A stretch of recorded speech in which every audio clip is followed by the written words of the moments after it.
si Enzo Vlog, member of Summer Vloggers. Hi sir, good afternoon. Ano pong meron sa Rosalia Bridal Gowns? Bakit po nandito ngayon sa Expo?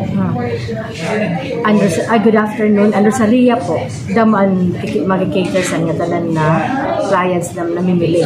Like, ang Karaslon, may da kami mga packages para sa ira. May da kami packages para sa budget couple na nagbibili na sa budget. Budget packages. May dalat kami packages na karagnira sa mga first user or customized na irasulog sa nila wedding day. Tapos, aside from that, ang Rosalia may daliwat gowns for parties. Available ito sa amon. Madalat kami ito na tuxedos for parties.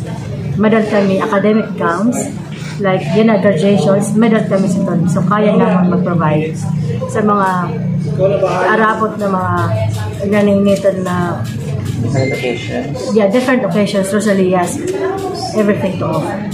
Tapos, ang laban na sa Rosalia, sir, kahit kung ang budget sa couple, hamo po, kaya ko po. Kaya mag-adjust.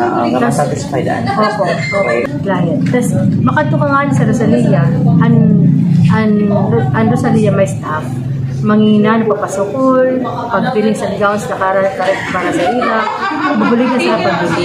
So, free nito na styling, free consultations.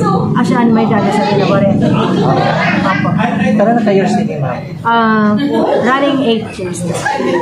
Baka doon na kami sa 8 years. Ano may pagkamalaki sa Rosalia bridal gowns para sa ibang mga rentals? Quality na, barato pa. So, maasahan talaga yes, nito? Ada pa mga staff na approachable. Yes, approachable. Plus, an owner pa. Na pag nasiling discount, ma'am, marin mo direct nag-call sa client. Hatag ko talaga discount. Kung kaya man ako ni hatag ko ay na. So, thank you so much po, ma'am. Salamat, sir, sa magkali sa amon niya na.